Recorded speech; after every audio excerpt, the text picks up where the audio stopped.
Okay, this video goes over Chapter 10. I do both the overview and the Excel examples. So it's a long video. Chapter 9, we introduced hypothesis testing and we looked at testing a population mean against a known value, a constant. Chapter 10 is when we compare two populations to each other. We're only looking at population means, but we're comparing population 1 to population 2. We're going to look at two instances of that. We're going to look at one where the two populations come from independent samples, completely different populations, and we're looking at the mean of the population 1 against the mean of population 2. The other one that we'll look at is a little bit more nuanced, where we're looking at the same population, but we're looking at a treatment in between. So typically that treatment is time. So if you would think of someone who's taken a course, and on the very first day of the course, they take the final exam. And then later on, at the end of the course, they take the final exam again. It's the same people, and I can look at the differences of each individual in the class on what they took their score initially from what their score in the final. So they can look at the impact of the treatment effect or the time or the course. So almost always there's a treatment effect, but it's the same group of people and it's a pre-post. So we're looking at two different ones, but they both are under Chapter 10. The great thing about the analysis, about calculating the statistic, we don't have to calculate these by hand. We can let Excel do it for us. So here's the first one. We're looking at two independent populations. How you calculate the statistic, we're not going to use the formula in the book. We're going to go under the Data Analysis tab, and we're going to use this t-test. We're going to calculate a t-statistic and we're going to use this one, 2 sample, assuming equal variances. So let's do an example. Here's some data over here where we have employees, and we're interested to know how productive they are. Productivity is measured on this scale. So the lower, they're least productive, the bigger, the more productive. So this person is more productive than this one. And I've got some data on if they are exercisers. Do they work out or not? And we're just interested in knowing that if you work out, are you more productive? These are the people who don't work out, and down at the bottom are the people who do work out. And I got this by taking the data. The data was mingled, and I sorted it based on exerciser. So it's already sorted in the data file that you're provided. It may not be, but we can sort this. So once I sort this, I can bring all of my non-exercisers, all of these, and copy, and I dropped them over here. And then I took all the ones who were exercisers down at the bottom, and I copied them over here. So if you would zoom out, you could see I've got more non-exercisers than I do exercisers, which is perfectly fine. I have different size samples. That's fine. And the issue is I want to be able to know if there's a difference. So following my hypothesis test, my assumption is that there's no difference. I'm not going to assume that they're different. I'm going to assume there's no difference in productivity. And then I'm going to try to prove that exercisers are more productive. Because if they are, then I might give them more time to work out because it's beneficial, or I might purchase a gym membership. So that's my research. Here's my data. I've put my null and alternative hypothesis. I've established my type 1 error alpha at 0.05, which you can always use for the class. Now I need to calculate my t-stat.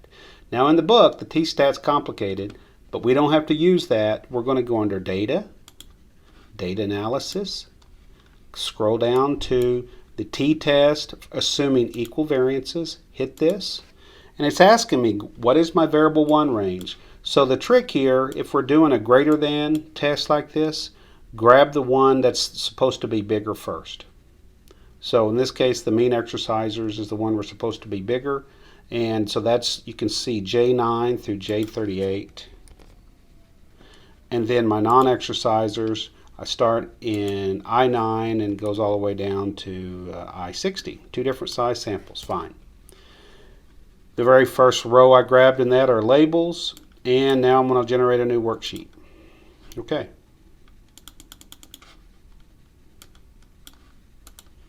So look there. It does give you some summary stats. You can see the productivity average rating for exercisers is this and non-exercisers, but keep in mind these are samples. So I need to know statistically, do they represent the population enough such that if I continued to grab samples, the exercisers would always be better. How we measure statistical significance in is we calculate this t-stat. And the t-stat's given for you. Boom, it's right there. So I'm going to go back to this and I'm going to reference it. There's my t-stat. You didn't have to calculate anything. We use the data analysis add-in.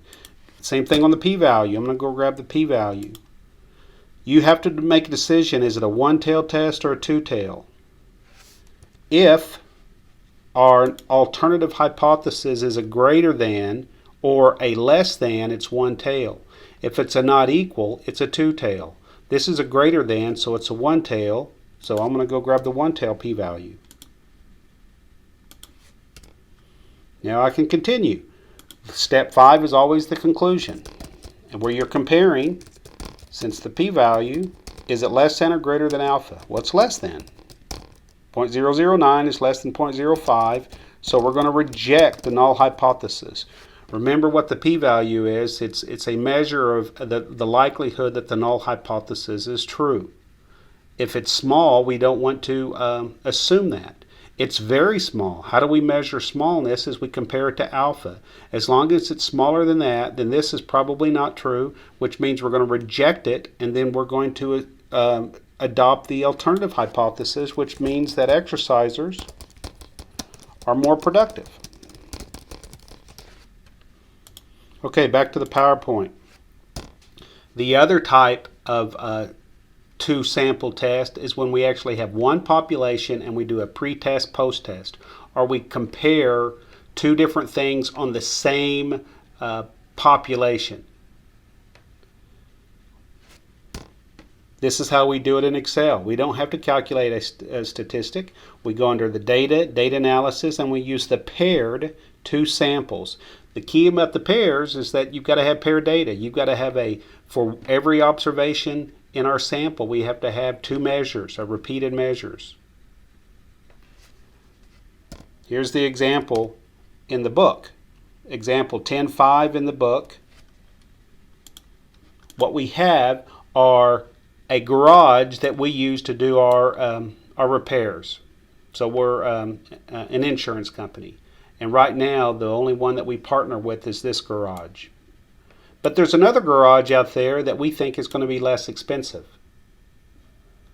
So how do we measure this? How do we do research? What we do is we take any car that has some damage and we take it to car 1 and get an estimate. That's where we take it now.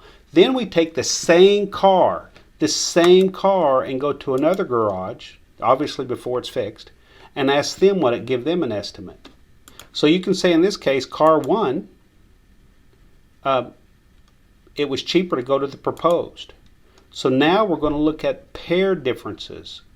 We could actually calculate the difference by looking at this minus this, because we're trying to prove that this number is statistically bigger than 0. And you can say that's true, but now we got to statistically do it. So how do we do this? So here's my null hypothesis. The difference is 0. So the average of this actually is what it should be. The difference is what this should say is the average difference. And this would be the average difference.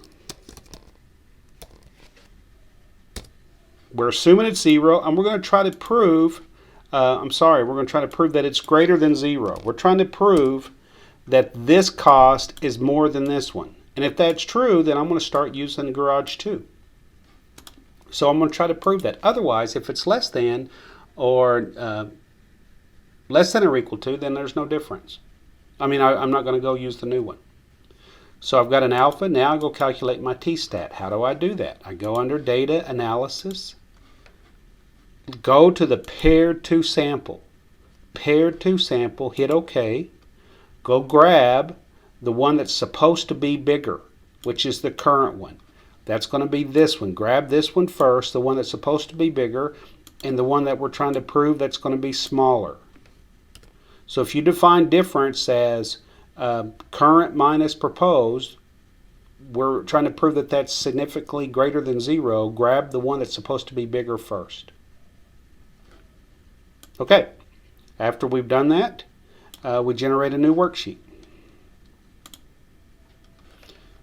Zoom in on this.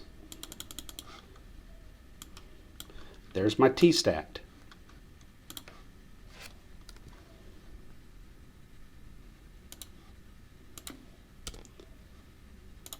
There's my p-value. You're almost always going to do a one-tailed test when you do pair tests, so you're almost always going to use that one.